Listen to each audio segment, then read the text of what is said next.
Ya, perempuan ideal di dalam rumah tangga itu pertama, perempuan itu diridhoi oleh orang tuanya, menikah dengan abah. Iya. Kedua, itu, ketika abah marah, dia memaafkan. Ketika ibu marah, abah memaafkan.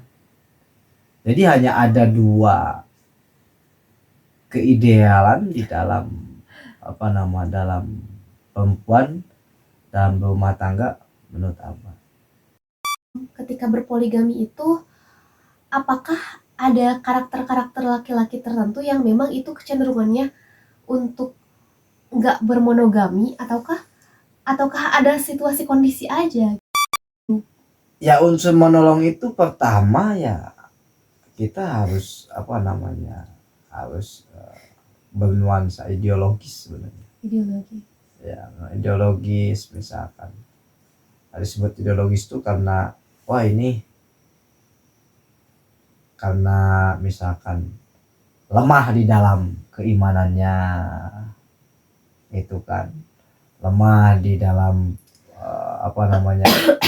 perekonomiannya, itu kan. Nah, yang paling utama ini adalah lemah di dalam keyakinannya. Kembali lagi di Beneran Peka Podcast. 5, 4, 3, 2, 1. Yuk kita mulai. Ini part 2-nya, bicarain poligami. Taat terhadap suami, lalu melakukan pelan-pelan apa yang tidak dikerjakan oleh suami. Bisa menghandle. Karena pekerjaan rumah tangga itu ya hampir semuanya pekerjaan suami gitu. Maka ada ketaatan istri mampu menghandle pekerjaan suami. Oke, baiklah. Gini, perempuan ideal versi Abah itu seperti apa sih? Maksudnya di dalam, kan peran dalam perempuan itu salah satunya istri gitu kan. Abah udah bicara barusan, menyinggung sedikit tentang bagaimana istri itu pentingnya itu taat gitu. Nah kan sebelum menjadi istri, dia tuh menjadi seorang perempuan dulu nih dengan segala peran. Idealnya itu apa sehingga ada nilai-nilai tertentu yang juga dipakai di dalam rumah tangga tersebut gitu. Apa? Ya, perempuan ideal di dalam rumah tangga itu pertama, perempuan itu diridhoi oleh orang tuanya, menikah dengan abah. Iya. Kedua, itu, ketika abah marah, dia memaafkan. Ketika ibu marah, abah memaafkan. Jadi hanya ada dua keidealan di dalam dalam perempuan dalam rumah tangga menurut abah. Kenapa harus ridho orang tua gitu kan? Ya karena akan beralih pertanggungjawaban yang dulunya tanggung jawab orang tua akan beralih kepada suaminya. Kalau sudah ridho orang tuanya gitu, ya Tuhan saja pasti ridho. Karena sudah ridho orang tuanya. Terus kenapa harus pemaaf? Itu. Kata maaf itu bukan kata maaf yang berupa kata-kata. Maaf ya, maafin, bukan. Tapi maaf yang terucap oleh mulutnya itu harus dari lubuk hati yang terdalam. Baik maafnya memaafkan kesalahan suami, memaafkan terhadap kesalahan istri, itu harus dari lubuk hati yang terdalam. Karena kita itu perlu kebebasan. Kalau sudah termaafkan dan saling memaafkan, kita bebas. Mhm. menjalani kehidupan pun bebas, gitu kan? Apapun kita akan merasa lega, merasa luas. Itu. Laba itu, gitu. Terus ada sebagian tokoh yang mengatakan bahwa ketika sudah berumah tangga mau dibawa kemana saja anaknya itu sudah bukan lagi urusan orang tuanya, mau dikasih makan ataupun tidak itu sudah menjadi urusan mereka berdua, ya kan? Ketika dihubungkan dengan yang tadi itu bahwa sudah diridhoi itu aman. Nah ini terkadang kita ini di dalam rumah tangga itu kebanyakan apa namanya melakukan kesalahan tapi alasannya kebohongan. Seperti apa? Misalkan udah tahu salah tapi dia melakukan pembelaan dengan kebohongan. Misalkan contoh abah misalkan melakukan kesalahan kepada ibu, lalu ibu memberikan pertanyaan itu kan, lalu abah menjawab dengan kebohongan. Berarti abah sedang mendidik istri abah dengan kebohongan. Pemimpin kok goblok, nah, gitu kan? Hah? Kalau misalkan pemimpin yang baik di dalam rumah tangga itu harus mengajarkan kejujuran, harus mengajarkan kebaikan. Jangan mengajarkan sesuatu yang apa namanya yang nggak baik diajarkan ke istri. Itu akan menjadi apa nih? Menjadi pisau yang akan menusuk kita kembali nantinya. Kalau misalkan abah beralasan kebohongan lalu ketahuan, maka suatu saat itu akan menjadi pisau untuk menusuk abah sendiri. Yeah.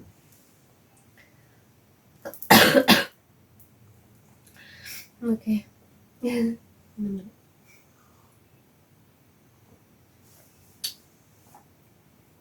Nah, untuk abah sendiri punya nggak sih tips-tips untuk mencairkan suasana ketika misalkan lagi kesel-keselan nih, tapi ini versi yang mini ya, maksudnya permasalahan yang kecil tapi belum diselesaikan tapi masih kesel-keselan gitu. Gimana cara mencairkannya itu versi abah?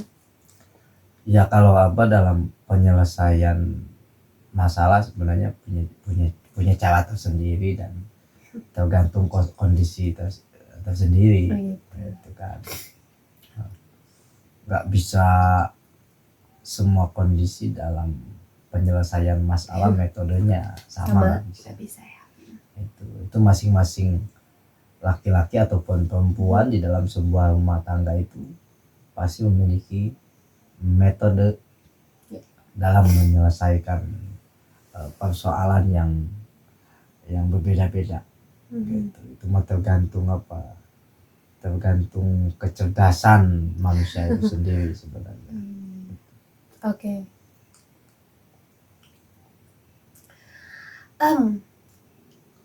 Kan perempuan ini katanya nih lebih banyak berkata-kata, sekian kata harus dikeluarkan setiap harinya, makanya banyak cerita gitu ya. Kalau misalkan nggak cerita di rumah, cerita di tempat kerjanya atau segala macam gitu. Kalau nggak ditemukan di pasangannya, misalkan ke siapa gitu. Nah, abah mengapa hal itu kayak banyak sering terjadi gitu. Terus sejauh mana kita boleh menceritakan itu gitu. Kadang suka kelepasan gitu. Ya ketika seorang istri bercerita kepada suaminya, ya dengarkan saja. Itu kan, biarkan dia bercerita gitu. Sekuat dia bercerita ya biarkan saja. Itu agar dia tidak cerita kepada orang lain. Ya itu. Kan gitu. Sama suaminya pun begitu. Ketika dia mau bercerita, ya dengarkan saja agar dia tidak bercerita kepada orang lain. Kalau misalkan kita istrimu cerita saja lalu kita nggak mau mendengarkan, gitu, berarti kita sedang mengajarkan istri kita untuk untuk melakukan ego gitu, untuk menumbuhkan ego kan gitu. Ya, apapun kata Abah tadi bahwa apapun harus dibicarakan, apapun harus dikomunikasikan begitu, agar problem itu tidak banyak, tidak menumpuk gitu. Menumpuk. Ya.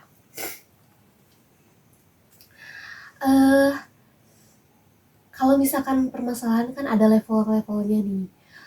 Ada yang kecil, menengah, sampai kayak ini complicated banget gitu. Sampai ngerasa ini, wah benar-benar harus berhari-hari memikirkan jalan keluarnya. Ketika permasalahan-permasalahan itu menjadi sebuah bola yang begitu besar, nah bagaimana sih untuk setiap dari laki-lakinya maupun perempuannya untuk bisa menumbuhkan keinginan untuk membicarakan di tengah, sedangkan kedua-duanya ini masih mencari jalan gitu, bagaimana berkomunikasinya gitu, belum benar-benar memahami karakter pasangannya gitu. Ya sebenarnya menyelesaikan masalah yang rumit itu ada tahapannya. Begitupun dalam menyelesaikan persoalan masalah besar di dalam sebuah rumah tangga pun ada tahapannya. Itu. Selagi ini belum bisa dibicarakan karena kondisi, ya kita introspeksi diri saja di ruang yang berbeda. Jangan di satu ruangan yang sama, karena nggak bakal benar. Ya kita di ruangan yang berbeda, atau misalkan kita merenung gitu kan, introspeksi diri. Lalu setelah pemikiran kita ini hati tenang, maka kita berada di ruang yang sama, dan si laki-laki serta perempuan pun sudah merasakan ketenangan hati, kemudian pemikiran yang fresh, berada pada ruangan yang sama, akan terselesaikan. Jadi berada pada ruang yang sama itu setelah menyelesaikan tahapan tadi introspeksi diri di ruangan yang berbeda. Diri dulu. Itu menenangkan diri. Kalau misalkan nggak begitu, nggak tahu situasi dan kondisi untuk berbicara kapan waktu, kita berbicara begitu saja, nggak bisa memanajemen kondisi, nggak bisa berperilaku adil dalam kondisi, nggak bisa berperilaku adil dalam berkomunikasi, maka sampai kapanpun tidak akan pernah mampu menyelesaikan persoalan itu. Itu. Oke. Kita akan ngebahas sesuatu yang seru dalam rumah tangga. Istilah poligami, tapi ada lagi istilah poliandri. Tapi kan kalau poliandri udah dikat lah, gak boleh kan secara agama gitu. Kalau satu istri banyak cowoknya kan gak boleh. Kalau suami kan boleh, masih ada kata boleh gitu. Nah, masyarakat Indonesia kan kayak menganggap itu sesuatu yang negatif banget ya. Menurut Abah itu terbangun dari apa ya? Sesuatu negatif itu, kesan yang negatif, sesuatu yang seakan itu adalah mendiskreditkan perempuan gitu. Itu dari apa ya? Kalau Abah menganalisa. Ya dari pemikiran yang tidak bijak sebenarnya. Jadi hasil berpikir nggak bijak. Kalau kita melihat teks panduan hidup, berpoligami itu bukan perintah, tapi Dibolehkan. Ingat, itu bukan perintah, tapi dibolehkan. Bolehnya pun dengan syarat. Syarat harus bisa berperilaku adil. Baiknya di dalam rumah tangga itu ya monogami. Idealnya monogami. Gitu. Tapi kita nggak boleh berpikir bahwa poligami itu nggak boleh. Nggak bisa kita, karena panduan hidup dalam agama kita pun membolehkan. Gitu. Dengan syarat kan gitu, harus adil. Gitu. Kalau menurut Abah idealnya ya monogami. Gitu. Tapi ketika misalkan ada kondisi-kondisi situasi begitu yang mungkin secara terpaksa harus melakukan poligami, ya boleh-boleh saja. Oke. Tapi dalam benak Abah itu sesuatu yang terpaksa itu seperti apa? Ya Dalam maksud benak Abah terpaksa aja. itu ketika misalkan ya istrinya sudah meninggal duluan, kan gitu. Itu bukan poligami. Ya kan misalkan kawin lagi. Oh iya. Jadi istrinya jadi setelah meninggal kemudian kawin lagi, terus kawin lagi. Iya, tapi kan kalau meninggal dulu itu bukan poligami, itu berarti satu dulu. Enggak, kalau misalkan udah meninggal nih, lalu kawin, nikah lagi. Terus ini belum meninggal, nikah lagi gitu kan? Iya. Ini kan secara terpaksa. Kenapa terpaksa? Mungkin saja dengan ini ini dinikahi karena misalkan janda ditinggal mati kan gitu. Kalau ini nikahi karena misalkan sama janda ditinggal mati kan gitu. Jadi unsur menolongnya lebih besar. Iya, karena itu ada unsur menolong gitu. Tapi bukan memanfaatkan situasi dan kondisi begitu. Gitu. Tapi kalau Abah sendiri ya idealnya ya monogami gitu. Tapi hal itu sesuatu yang tadi unsur menolong itu sesuatu yang lahir dari permasalahan sosial ataukah individu-individu?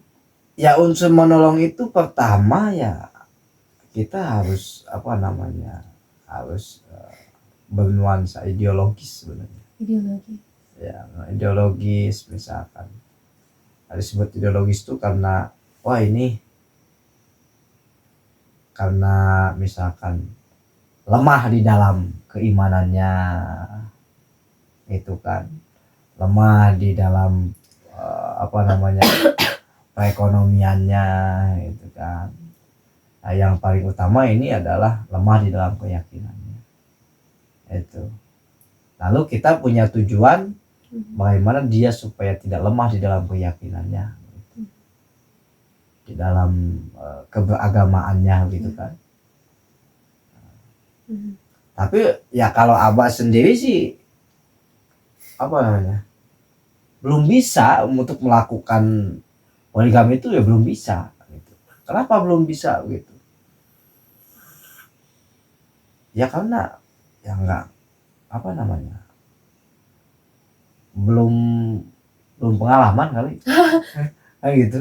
Jadi belum kayak sebentar, maaf mengkat. Kayak ini kalau misalkan masuk mau melamar kerja ada persyaratan yang sudah berpengalaman bekerja, bagaimana mau pengalaman kerja, itu aja belum diterima gitu kan. Iya, makanya kalau Abah sendiri untuk melakukan itu ya Masih banyak pertimbangan gitu. ya gitu, karena ya belum bisa lah begitu. Ya sih, karena maksudnya cukup kompleks, harus mempertimbangkan ini itunya. Terkecuali kalau misalkan kata ibu ya kawin lagi ya misalkan, jadi pasti dipikirkan dan dipertimbangkan kan gitu kan. Maksa-maksa tuh ya ya. maksa-maksa tuh ya, maksa. Maksa-maksa tuh pemirsa. Karena ketika misalkan kita melakukan poligami pasti ada dua rumah tangga kan. Ada dua rumah tangga, meskipun tujuannya sama tapi dalam praktek untuk mencapai tahapan-tahapan tujuan itu pasti berbeda dengan rumah tangga sebelumnya. Masalahnya pasti beda. Itu. Kemudian problem pasti berbeda. Iya sih. Jadi apa ya? Akal pikiran juga makin aktif ya. Maksudnya ketika misalkan udah satu rumah tangga ditambah lagi satu rumah tangga, dua mertua ditambah lagi dua mertua, jadi 4 mertua ditambah lagi misalkan banyak juga, maksudnya komunikasi aja dari satu hal, komunikasi aja harus banyak, belum lagi yang lain-lain gitu ya. Iya, makanya ketika poligaminya 1, 2, 3 kalau istrinya 4 berarti rumah tangganya 4. Berarti di dalam rumah tangga 4 itu meskipun tujuannya sama, itu tahapannya belum tentu sama, targetnya belum tentu sama. Kemudian cara mendidik istrinya pun belum tentu sama. Soalnya beda karakter, beda sifat, beda orang. Walaupun ada kemiripan, tiap orang itu unik dan istimewa loh. Maksudnya dia punya kelebihan, kekurangan yang mana walaupun mirip-mirip, sekembar-kembarnya yang mirip itu kan orang yang kembar tetap aja gitu. Ada perbedaan-perbedaan yang cukup mencolok gitu kan. Iya, tapi ketika orang melakukan poligami ya silahkan gitu. Ya boleh-boleh saja gitu kan gitu.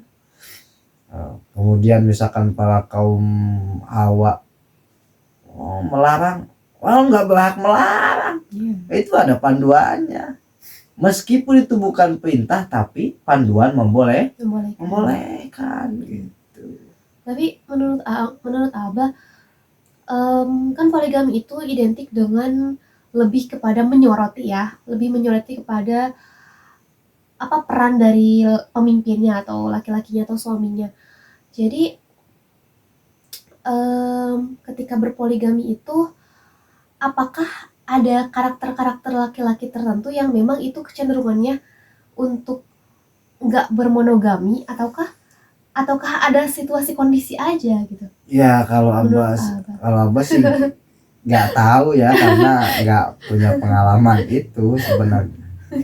Nah, jadi nggak bisa menerka dan menjelaskan itu. Karena nggak punya pengalaman. Yang pasti kalau secara naluriah pasti ada lah terbesit maksudnya. Tapi kalau Abah sendiri ketika melakukan poligami itu ya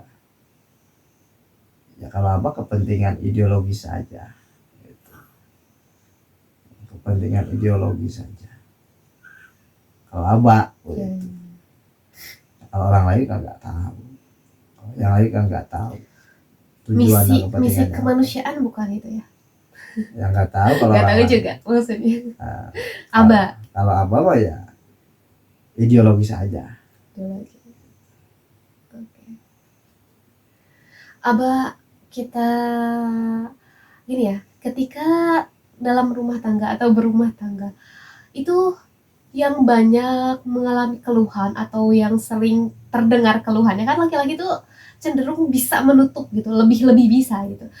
Perempuan lebih mudah terekspos, entah kelepasan entah apalah gitu ya, karena misalkan banyak berkumpul dengan temannya atau segala macam. Nah, dalam berumah tangga itu mestinya seorang istri itu harus menjaga pakem-pakem apa aja sih? Ya baik suami ataupun istri ya punya pakem harus menjaga apa namanya keburukan-keburukan yang ada di dalam rumah tangga, baik laki-laki ataupun perempuan. Itu. Harus menjaga itu, Mhm. nggak Bahkan bisa sembarangan. Keburukan-keburukan itu terekspos di apa namanya di layak publik atau di media sosial, nggak bisa. bahkan jangankan pasangan kita ya, seharusnya saudara kita sama muslim dan segala macamnya, pokoknya intinya sesama manusia dan sama makhluk Tuhan, harusnya kita saling menutupi gitu kan ya, idealnya. Iya, ide kan semua manusia memiliki keluh kesah dan keluhan. Iya. Gitu. Terkadang ada yang keluhannya bocor di mana-mana gitu kan. Oke. Ada yang bisa menutupi, ada yang enggak gitu kan. Itu tergantung cocot dari orang-orang lah gitu. Ada yang bocor gitu. Itu tergantung orangnya lah. Oke. Melihat saat ini kan yang menjalani peran di dalam rumah tangga itu sebagian besarnya digerakkan oleh orang yang menjadi orang tua gitu, yakni suami dan istri. Nah, suami dan istri itu perempuan dan laki-laki. Nah, Aba melihat di Indonesia atau saat ini atau di sekitar Aba, entah Aba sedang di Jakarta atau Aba sedang di Sukabumi, realitasnya bagaimana sih keadaan dari global, secara globalnya ya, keadaan dari laki-laki itu problematikanya seperti apa dan perempuan itu problematikanya seperti apa, sehingga dalam berumah tangga itu banyak berpikir ulang, aku harus maju atau nanti dulu ya gitu. Bagaimana? Ya kalau Abah itu ada apa doktrin yang mengajarkan Abah sebagai laki-laki itu, ketika sudah menikah itu bahwa laki-laki itu diwajibkan untuk melakukan kasab. Untuk melakukan kasab, disebut kasab itu berikhtiar mencari apa namanya kehidupan, itu berikhtiar mencari kehidupan. Setelah nikah diwajibkan untuk mencari kehidupan agar rumah tangga itu tetap hidup. Gitu. Kalau Abah begitu, kalau orang lain nggak tahu. Jadi kenapa Abah ini misalkan setelah menikah, kalau dulu Abah kan dulu sebelum menikah itu nggak pernah memikirkan tentang mencari kehidupan gitu kan. Yang penting kita hidup aja, udah bersyukur kan gitu. Tapi setelah menikah lalu berkumpul dengan sahabat-sahabat dan mengkaji sebuah kajian kajian kitab, menemukan kata dan pendapat bahwa setelah nikah laki-laki itu diwajibkan untuk kasab, mencari kehidupan agar keluarganya tetap hidup. Itu yang menjadi motivasi Abah setelah menikah itu, terus mencari kehidupan. Karena Abah ingin bahwa rumah tangga ini tetap hidup. Menghidupkan rumah tangga. Jadi jangan sampai kayak rumah angker gitu ya. Ada orang tapi nggak ada suara, yang ada horor. Oke. Untuk Abah nih, kata-kata atau misalkan sebuah inspirasi malam untuk orang-orang yang mungkin saat ini lagi galau, lagi pada diem-dieman, lagi berpikir untuk menyelesaikan permasalahannya di rumah tangganya masing-masing. Itu baiknya lebih memperbanyak apa? Lalu selanjutnya lebih terfokuskan pada apa dirinya di dalam memerankan peran dirinya sendiri dalam rumah tangga itu. Ya kalau Abah ini apa pengalaman Abah secara personal untuk menenangkan hati dan pikiran ketika kita merasakan kegundahan, kegalauan, ketidakjelasan langkah hidup ini. Abah itu pernah diberikan ijazah oleh salah satu tokoh internasional, nama internasional yang masyhur, mendawamkan sholawat. Ya nggak perlu misalkan harus berapa, mendawamkan sholawat. Kenapa mendawamkan sholawat?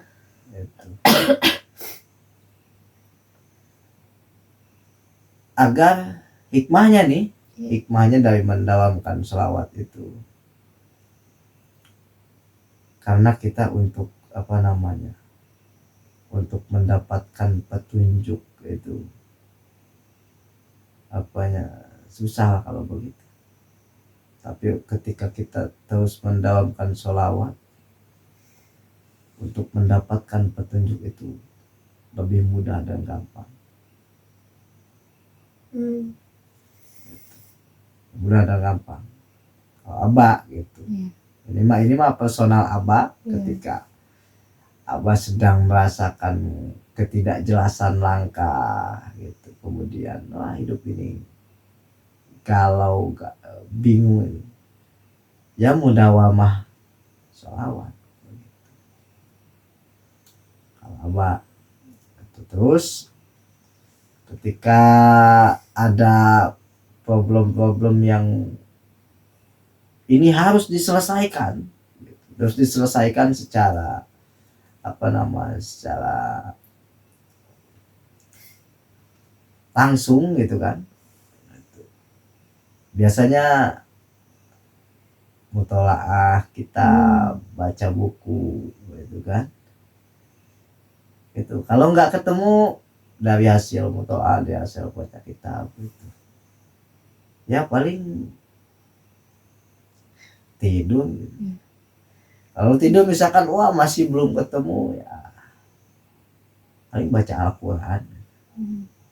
Baca Al-Quran ketemu, ya komunikasi sama Tuhan aja lah. Gitu kan. Ya kadang melakukan melakukan sholat gitu.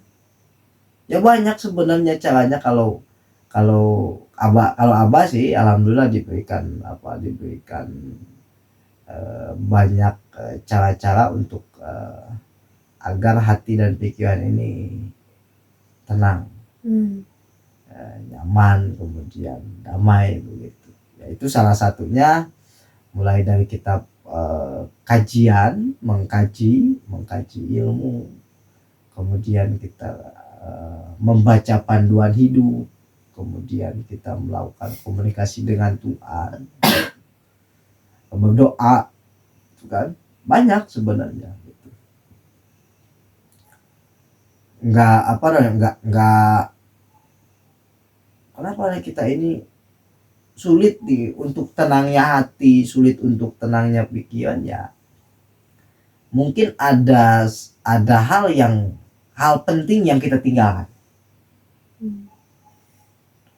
Hal penting yang kita tinggalkan itu sehingga membuat kita itu menjadi terhalang di dalam proses penyelesaian masalah.